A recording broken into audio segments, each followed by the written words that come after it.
Good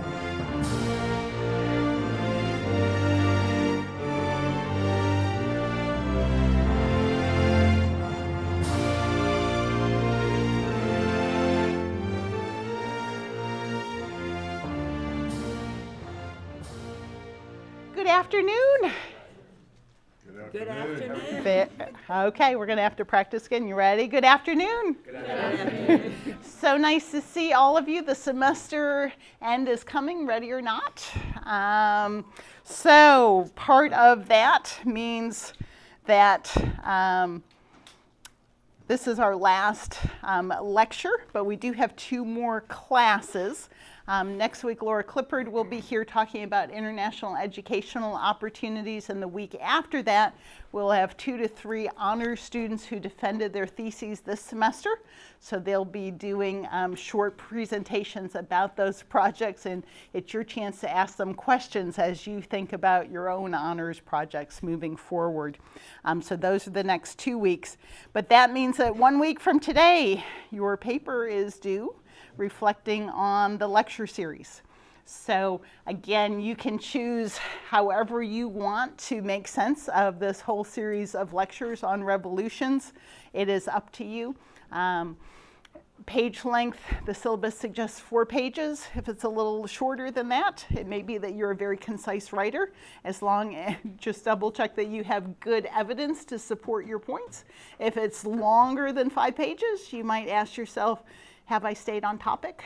But I'm not a big, I don't care tons about a little bit shorter, a little bit longer. Okay, that's not what I'm looking for. I'm looking for the quality of your thought and reflection. Make sense? Yes, ma'am. If you have questions about that or need any help thinking about how you might pull those together, I am happy to talk to you about that anytime between now and next week, Monday. Okay? Questions about your paper that's due in a week? Any advice you want to give us? Think broadly.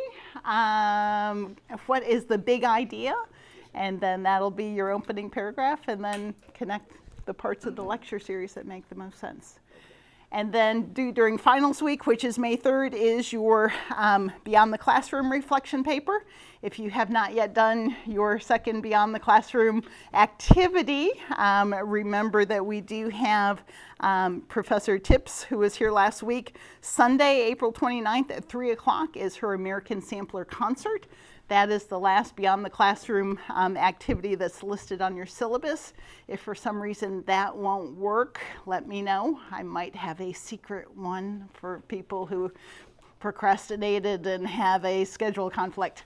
But also, who knows what Wednesday is? Is it a bicentennial? It's not yet. What is it? What's Wednesday? 2 days. Hump day? Yes, it's the beginning of early voting. So if you are as excited about the beginning of early voting for our local primaries as I am, feel free to join us Wednesday on the corner of Middle Tennessee and Main. We will be parading to the polls and early voting and celebrating the beginning of early voting. So I will be wearing red, white, and blue. I'll be at the beginning of the parade. Feel free to come join. Yes, Jack. The third paragraph syllabus says you should cite 3 of the speakers' presentations as well as other relevant, reliable sources. Yeah. Those other sources are required, or is that just like They are not, but you have learned lots of things in your life. And so I would encourage you to bring in, other stuff that you think is relevant. Just cite it so I know where it comes from. Yep. Other questions? All right. So yes, Trudell. These papers are 4 pages each, right? Yep. Okay, gotcha. Yep. And today it is my great pleasure to introduce question? How long is the concert that is on Wednesday? Sunday, April 26th. I think it's about an hour and a half. Where's Olivia? How long do you think it is? The women's chorale section's about 40 minutes, so I'm assuming the same for, if not shorter for the men's, so like a bit over an hour. Yeah, hour and a half. That's worth it, it's good. Yeah, I'm looking forward to it. 3 p.m.? 3 p.m. Yep, Wright Music Hall. It's my great pleasure. to introduce Professor Collin McDonald. Before he was an assistant professor in the Aerospace department, he was just like you. He was an honor student here at MTSU.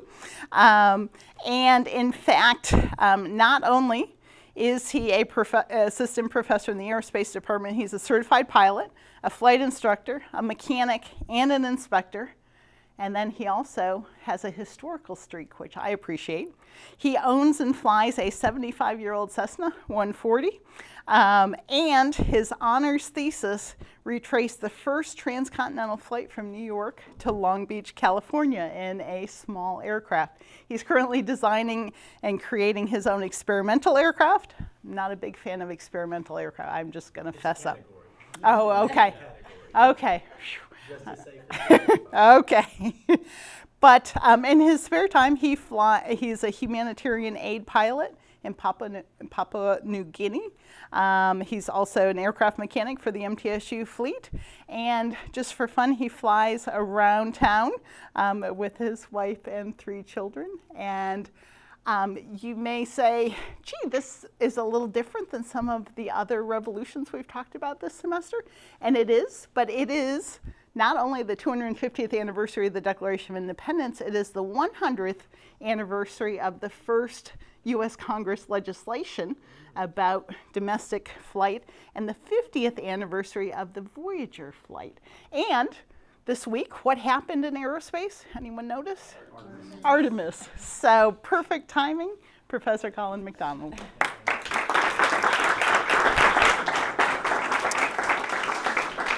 All right, how's everybody doing this afternoon? Wonderful. We are going to talk about one of my favorite topics, which is history. I really enjoy looking at history. In your previous lectures, has anybody established or kind of given you a definition of what is a revolution? Have you guys talked about this at all? Anything? So I love words. When I was in high school, I took a kind of an unrequired extracurricular class on Latin and Greek, and just got a really cool background in the etymology or the history of and the background of words.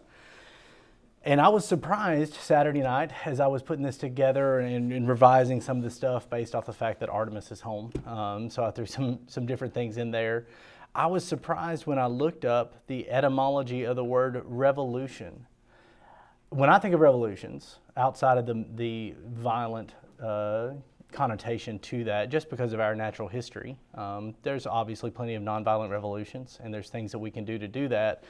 But when I think of revolutions, I think of something new, something that's trying to be cutting edge, or something that's trying to stem a maybe even civil issue. But in reality, if you look at the term, it is the same term we get the term revolve from, or to turn back. It's really going back to something that maybe we have lost. And it's a beautiful way of looking at it, because what we're going to talk about today is problems that occurred a little over 100 years ago in aviation, and how we're setting at the precipice of a future that could be shaped from learning from those problems if we will listen to history's story. And so that's what we're going to start off with today. I'm excited to talk about this. Going back to the first flight itself, this is probably one of my favorite photos in the history of everything, because this is the event, this is the moment that mankind crawls into the air under powered flight for the very first time. To my knowledge, there's not another industry that can go back to its inception and say that was the day, that was the scene that unfolded when trains were born, or when automobiles were born. But flight was this day. This photo was taken at 10:35 a.m. December 17th, 1903. And it shows the Wright brothers, Orville and Wilbur Wright, and their Wright Flyer, which is now in the Smithsonian. It's up in Washington, D.C. But it encapsulates really years of empirical research. What's not pictured in this photo are the deaths of many a man who jumped off of a cliff or off of a houseboat and flew their aircraft only for it to fall out of the air. At the time, it would have been a glider. But a couple of bicycle mechanics from Dayton, Ohio managed to figure out and unlock the secrets of the sky from testing and design. They were one of the first two individuals who actually built their own wind tunnel, did their own empirical testing, and that really did lead to their success.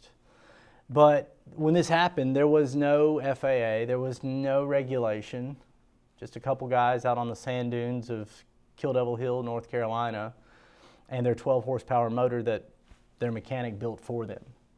It was just literally the Wild West when it came to how things were done and what could be done.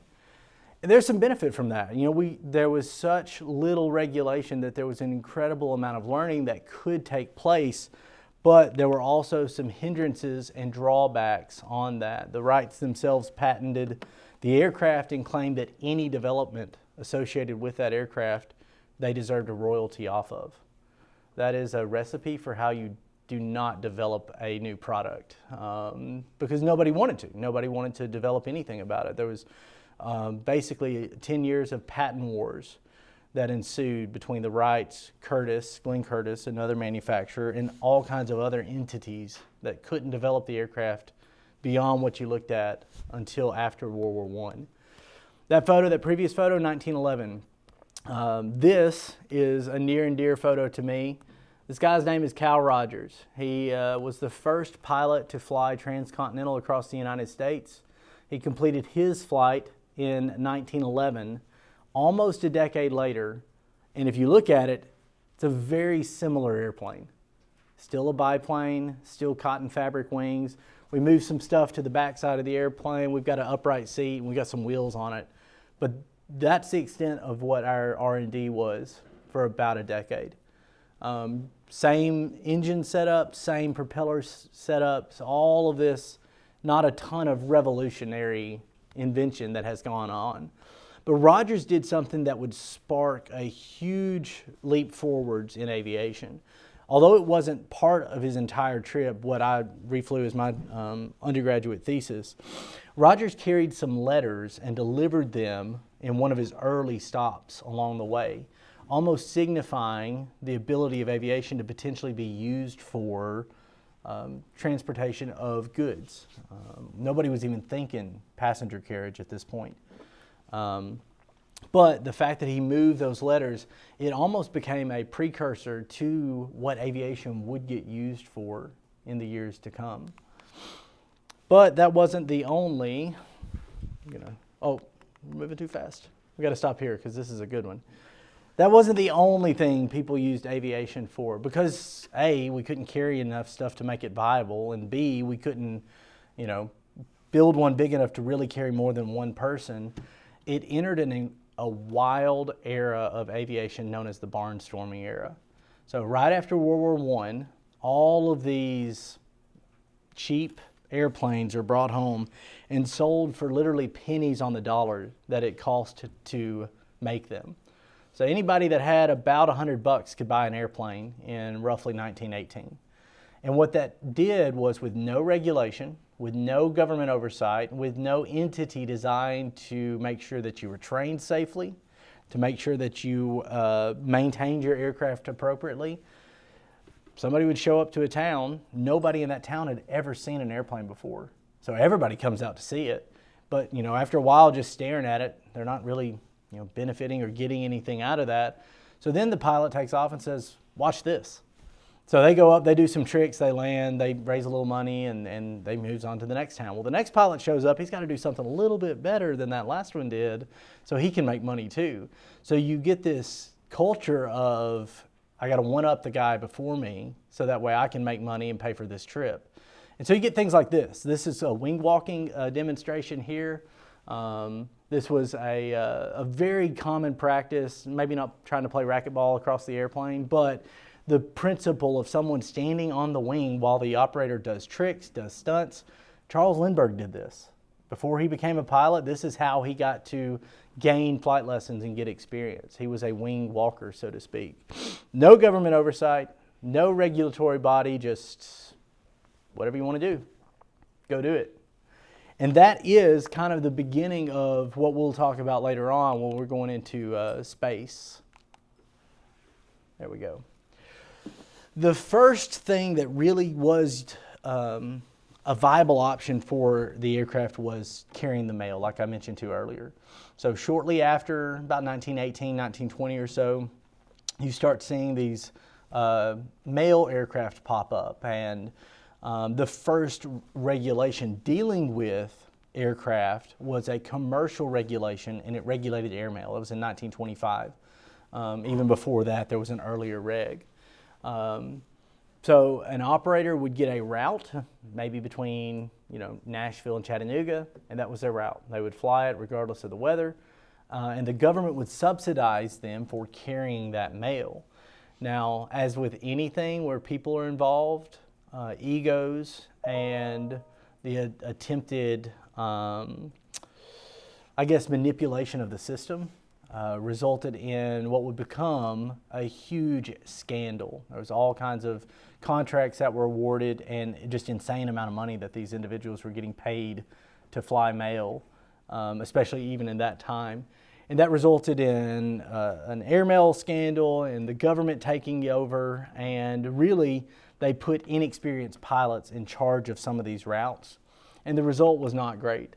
The result was a loss of life and property because individuals were not uniformly or standardized trained. They didn't have aircraft that were maintained to a certain standard.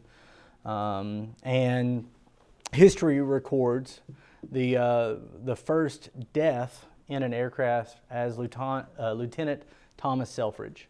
He actually was riding with the Wright brothers when the first aircraft crashed. Not the first crash. The first flight ended in a crash, basically. 12 seconds there at Kitty Hawk. But this later on, when they were demonstrating the aircraft to the Army, and he ended up passing away in this accident right here. So there was a ton of loss that occurred, a ton of problems that occurred, and that's where the Air Commerce Act of 1926 comes from. If you're really smart or really familiar with history, I know Dean Vile's not in here today. He could probably tell us who was president in 1926. But Calvin Coolidge, who was the president at the time, is known for wanting a small government. He believed that the smaller the government was, the better it was for the governed.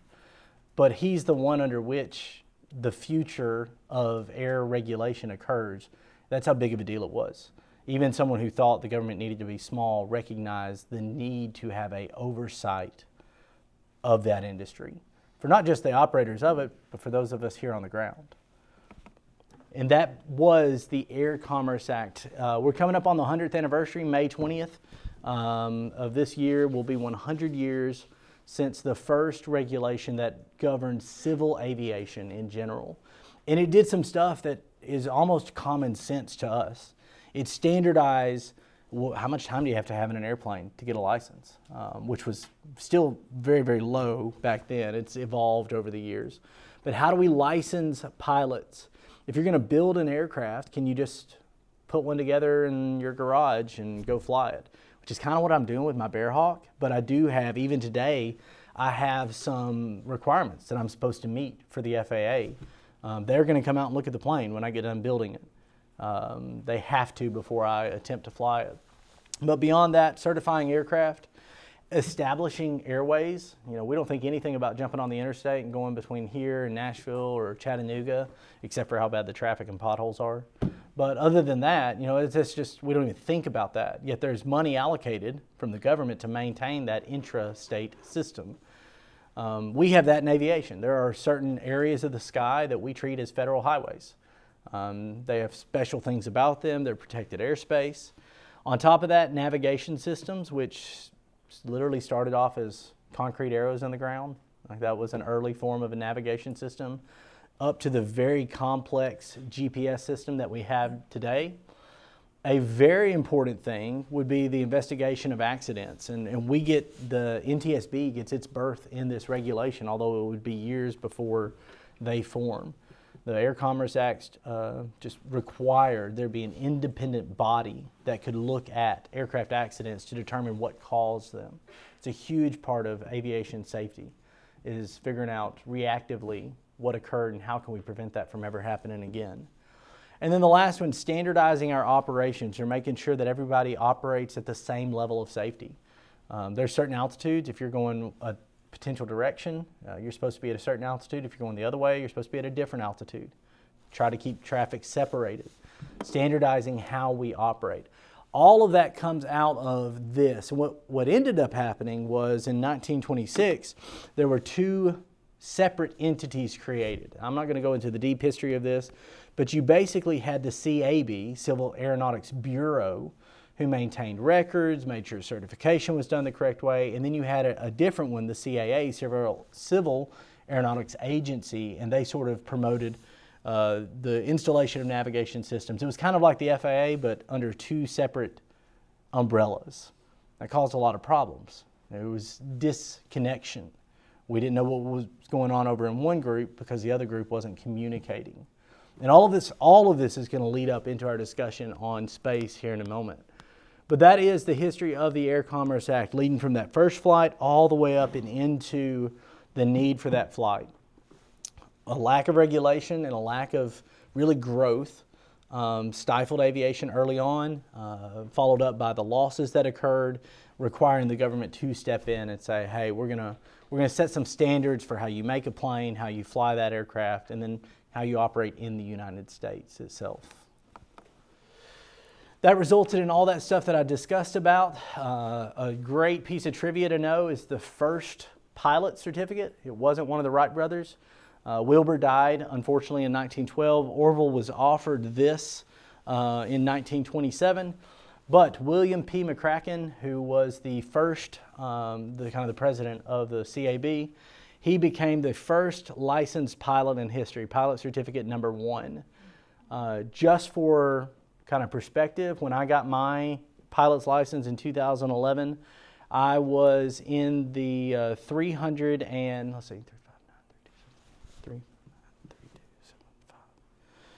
I was in the 3 millionth bracket of individuals who had received their pilot's license. I had to run through the numbers there for a second. 3.5-ish million pilots since this one in 1927. Pretty astounding. We don't have our photo on the license anymore, but you can tell this guy was pretty happy that he got his pilot's license on that day.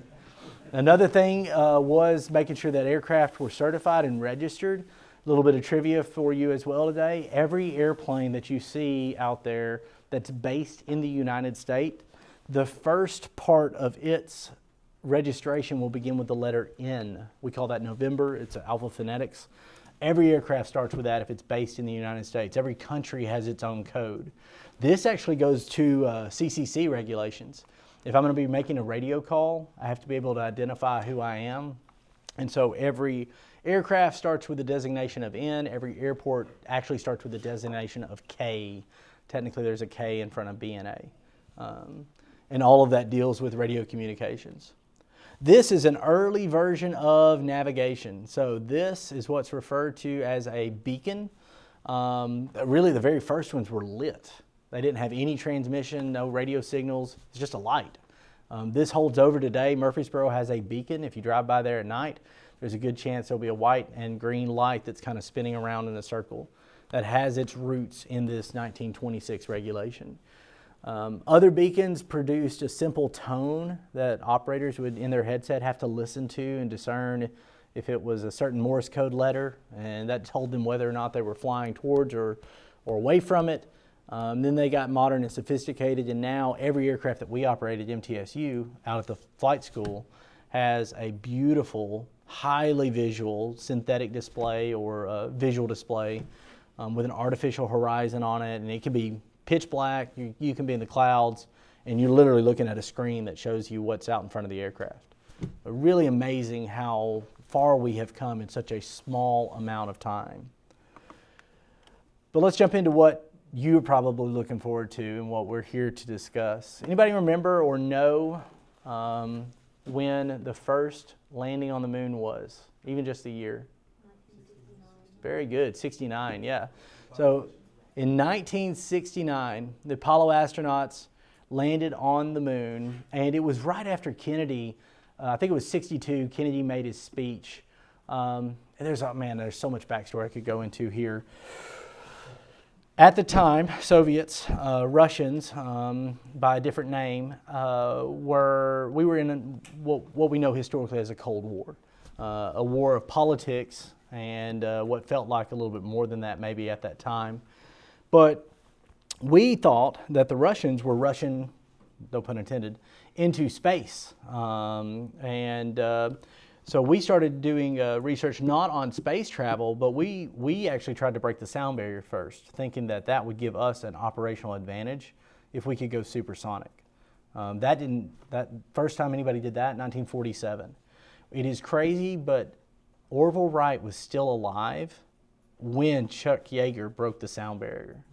Those two were still alive, and Orville was questioned about that. It was very secretive that it had occurred, but somebody through government channels let him know that happened. And Orville was the first to say aviation had grown so far beyond what him and his brother ever thought it would. He rode on modern aircraft, but had no clue how they worked, which is, to me, that's incredible to think that could have occurred. But in 1947, Chuck Yeager breaks the sound barrier. The Russians threw up Sputnik and put out a pulsing beacon that went around the world to let everybody know, you may be faster than us, but we're higher than you. They were in space. That's what spurred Kennedy on to make a statement of, by the end of the decade, we're going to be on the moon, if for no other reason, political superiority. And somehow we did it. If you've ever been to Huntsville and you ever looked at the Saturn V, it is crazy that we took that thing to the moon. It's an analog computer with literal magnetic disk that if it's positive or negative is a 1 or a 0 for a binary code system. It's just fascinating, the intellect of the engineers that made that work and that we safely did it. I think it's a flat out a miracle. Anything could have happened and we would have potentially had problems with that. But that brings us up to the modern era. So, it's been 50 years since we've been on the moon. And there's a lot that's changed today. Here's our crew for Artemis 2 that just got back on their lunar flyby. There was some discussion about this earlier. The trip to the moon for us actually took longer than it did for the Apollo missions because we used Earth's gravity as a slingshot. Has anybody looked at the track for the Artemis mission? So instead of burning the entire way out to the moon and then just basically falling back down to Earth, we shot out and then took a really close pass. It's not low Earth orbit, but it was in a lower orbit and burned during that pass, and literally just like a slingshot would launch a rock, launched these astronauts up to a lunar flyby. It's the first time in 50 years we put people on that side of the moon, and it is the farthest we've ever put folks out in space, by a few hundred miles, or a few thousand miles, excuse me. And that was the crew. I highly recommend you go listen to this group and listen to some of their comments, especially on the Saturday night interview. I tried to interface and link it up, never could get it to work to where it would play correctly with audio. But if you go listen to this group, you're going to hear a phrase over and over again, and it's unity. They talk about not just sovereignty of the United States, but unity of mankind. And I think this is significantly different than any revolution maybe that we've seen ever, because this is not just a revolution of a government. This is not just a revolution of a industry, transport category maybe. This is really a global revolution to go to space. And some of the challenges associated with that you are going to see in your lifetime, but we're going to hear about in the next few years. Just so you're kind of aware of what this timeline is, Artemis 3, which is slated for middle of next year, is going to be a NASA mission, and it's going to be one of the first NASA missions that pairs up with a commercial provider. So Artemis 3 will be a mission in which a manned vehicle docks with a lunar lander. They're not actually going to land on it. They're just going to basically practice connecting the two aircraft or spaceship together. Artemis 4 is a lunar landing. So we're planning on landing near the South Pole in early 2028, assuming we get everything right. But But that is the timeline for this. And the whole goal of this is eventually a moon base to where we have a established, kind of like the International Space Station, an established port of operations on a different celestial body. That is the purpose of Artemis, or what its long-term goal is.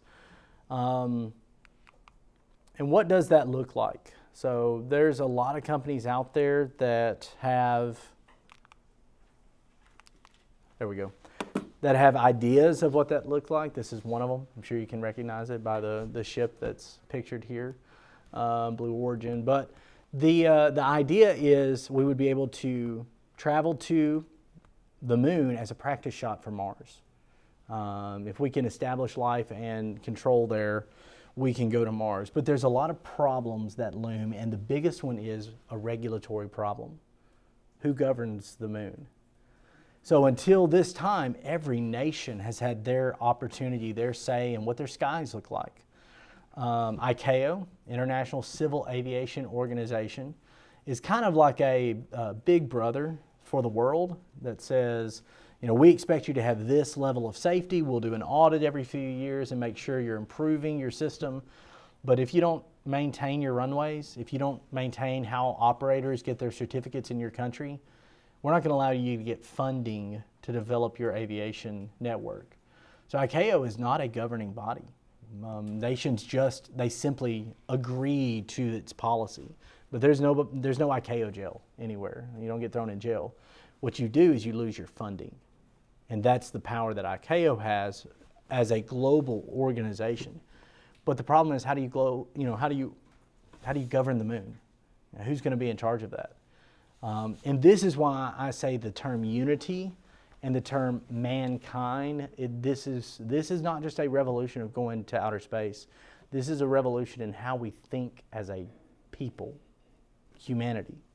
Because we will not be able to go up there and have different rules for different nationalities, different sovereignties.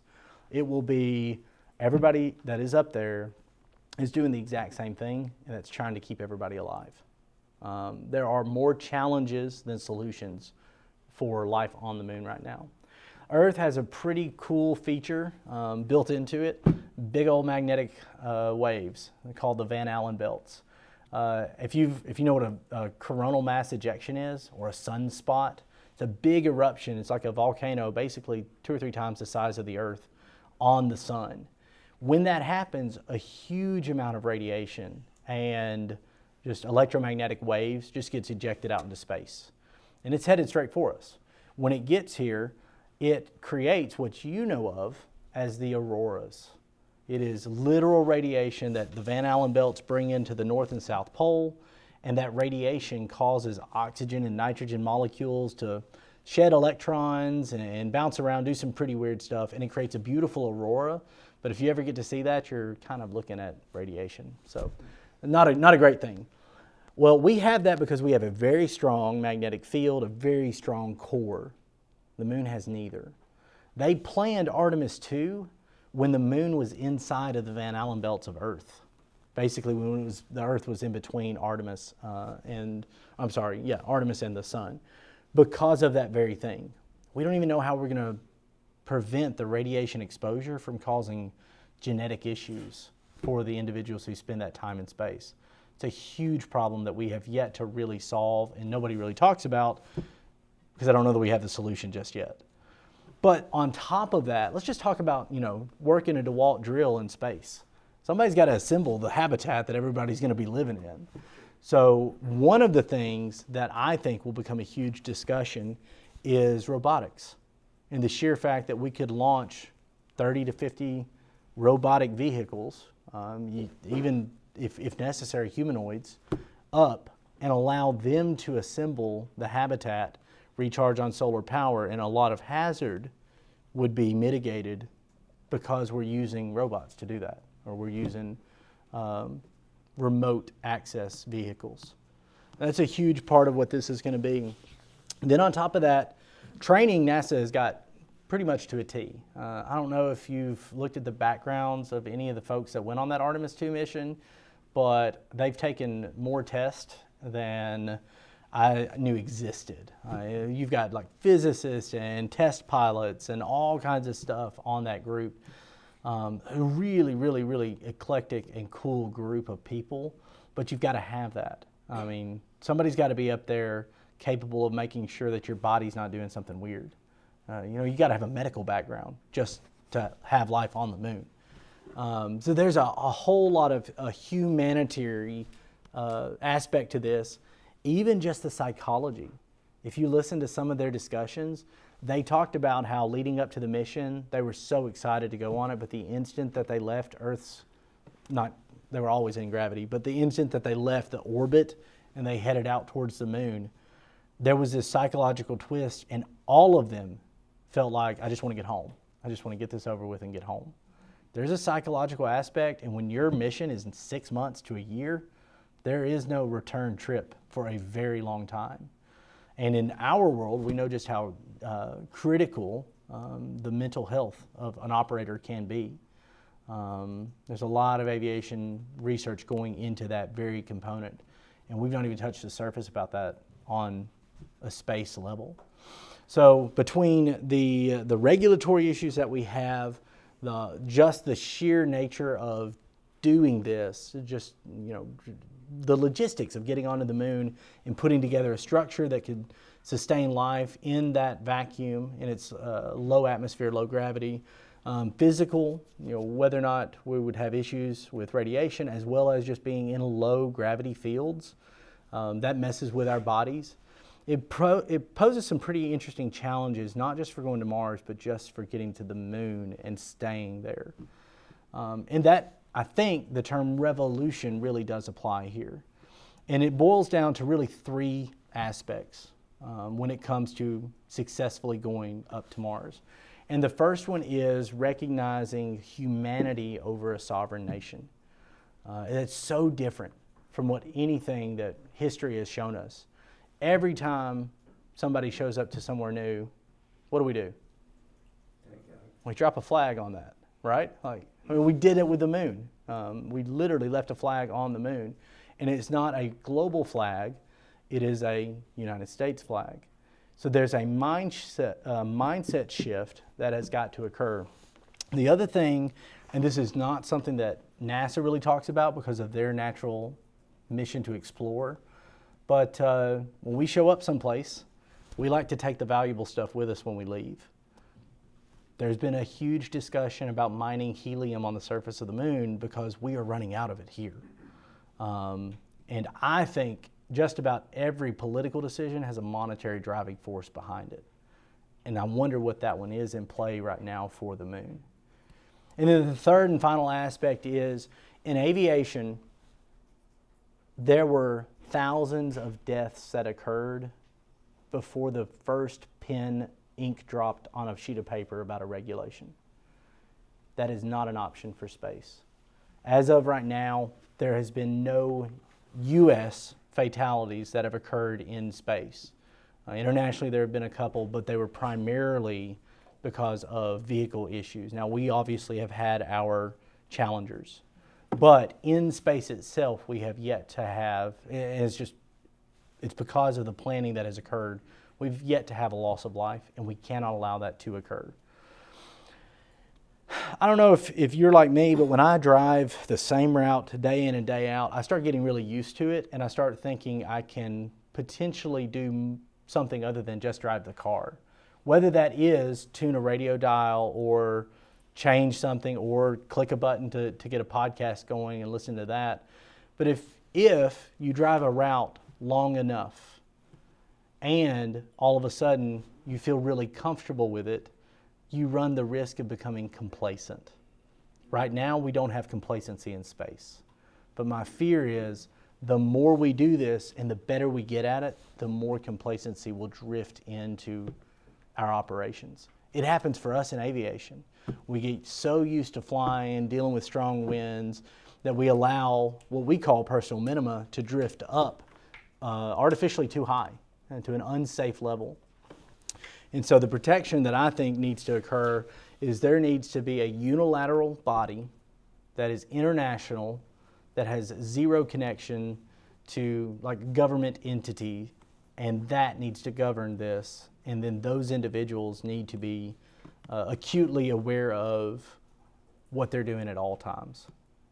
We can never allow complacency to come into what we are doing. And it's a fun project to think about because I can say anything I want and it doesn't matter because I'm not making any of the decisions. But in reality, I think this is truly one of the last big revolutions that we're going to see. And it's the first one I think we're going to see on a global scale like this, to where everybody is involved. Questions? Comments, suggestions?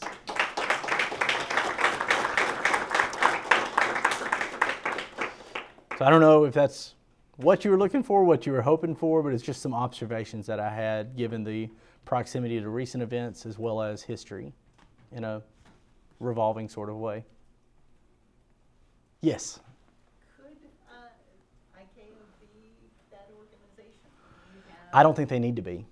I think it needs to be something completely new, and the reason is precedence. So ICAO, as interesting as this may sound, ICAO governs really well every other country except for us. Because we invented aviation, ICAO has all kinds of recommendations that we do not do because we've never done it. We tried to alleviate some of that by putting ICAO in Montreal. They're not in the United States, they're based in Canada. But even then, it still doesn't, I don't think it would be unbiased if ICAO started it. I think it needs to be its own unilateral, separate entity altogether. So, as a scholar of the United Nations, I was thinking about how the International Telegraph Union became the International Telecommunications Union, sort of evolved Modulated through. technology. I think it'll be something out of NASA, but I think the key thing will be the first person involved with it will not be a natural-born United States citizen. I think the first leader of that will be an international individual. Well, yeah, I mean, he's a great example of somebody that would have been a wonderful asset for it. Thoughts, questions? Yeah. Do you think the moon is more valuable as a celestial habitat away from Earth or for exploitation of resources? Neither. I think it's valuable because of what we can learn about it. That's about it. The amount of money it would take to make that livable is dumb. Like, I mean, we might as well stay here and learn to deal with each other and learn to live with our differences, quite frankly. Resources, I don't know that we know exactly everything that it has yet. I mean, I know NASA knows the minerals and stuff, but again, I don't know right now that we're at a critical level on anything that it makes sense to go up there and get it. What I do think, and this kind of ties into what I didn't really speak to, is I think commercial space exploration will be a driving force in the future of space. Quite often they have a different vision than a government-funded entity does, and they end up figuring out and finding stuff faster than a government is because private-funded typically moves quicker. It's a little bit leaner, and I say that when my paycheck comes from a government-funded school. So that's just historical narrative. So. Early on in the United States, there was a bunch of challenges in aviation that occurred. The VinFizz flight, somebody put up 50 grand to the first person who could go across the United States. Somebody put up, I think it was 30 grand for the first person that flew across the Atlantic. Lindbergh chased that one. So there was a ton of financially driven challenges that occurred. It is an interesting concept, but there are some of those that exist right now. A financial reward. I don't remember if they fall technically into the Millennium Prizes, but there's other prizes out there that the first person to do X, Y, or Z in space is going to get a pretty sizable chunk of change from a nonprofit. So there's that as well. Yes, sir. Is Mars more habitable, and is it possible that technology will come along where we really don't need to have a colony on the moon? The technology, yes. The lessons, no. I think we've got to go there to learn lessons first. Communication at Mars is a 15-minute round trip to talk. It's just simple physics and speed of light. We can't transmit anything faster than the speed of light. It takes 7 minutes to get out there, 7 minutes to get back. So the moon, that cuts down to 2 seconds. So I think we learn how to live off planet here, and we've got to figure that out before we try to do it where we're very limited on communication. There is no instant contact. So maybe the technology exists, but I don't think we're good enough to do it in one hop. Other questions? Awesome. How did your honors project contribute to your education and your career? I don't think I'd be standing here if I didn't do it, quite frankly. When I was a freshman, I came in as a Buchanan Fellow, and when I was a freshman, I took 1010, which for those of you that have been in aerospace, you know it's Intro to Aerospace, or it's our introductory level course, kind of a history course combined with industry stuff and all kinds of other information. And I sat in a class and heard my professor, Dr. G, talk about the VinFizz flight. And I just remember thinking, that's cool. I think I'd like to do that someday, just as for fun. And I remember at the time there was a different honors faculty member in the honors college, and I was talking to her about like what my options were. And I remember talking to her about a different project completely that would have been very simple. It wasn't involving a flight. You know, I could have done it and just written a paper and been done with it. And then she said, was there anything else you're thinking about? And I brought up doing that transcontinental flight, and I said, but that scares me. And then she said, wonderful. That's what you need to do. And I think back on that, and I'm so grateful for that suggestion from her, because it just, there's so many doors of opportunity it opened because I did something beyond what was the minimum necessary to get by and to get an A or pass that project.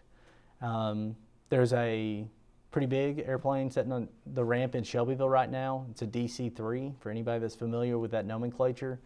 Right after I got back from flying, it's one of the first aircraft that commercial operations made money on in aviation. Right after I got back on my VinFizz trip, I went to Shelbyville and I presented to their local pilots group about my trip. And there was a guy in that presentation who manages that aircraft. And 10 years later, I got an invitation to come get type rated and to fly it. And it's my dream plane. Like, I love her. She's a beauty. It's the oldest flying DC-3 left in the world. 1937 is when it was manufactured. And it's a dream to fly. That opportunity happened because I did something a little bit beyond the norm when I was a student here. I think even being a faculty member now in the aerospace department, albeit I don't have near the experience that almost every other faculty member does, stems from what I did as a student, going above and beyond. So yeah, it's not just that last item to tick off to get a medallion and to ring the bell. It can be a transformative event for your life if you allow it to be. And that's not to say it has to be some big, incredible, daunting thing. It just depends on what efforts you put into it. And if it's something you're passionate about, it can go with you for the rest of your life. So at least I've found that to be the case. Yes, sir. If you were in a terrible thunderstorm, would you rather be in a turboprop or a jet? I'd rather be on the ground, to be honest. Well, I've been in a terrible thunderstorm in a turboprop, and it wasn't great. So I'd say jet. I'd rather be going slow in whatever it was. But yeah, King Air C90, not a good day. Thank you so much. Thank y'all.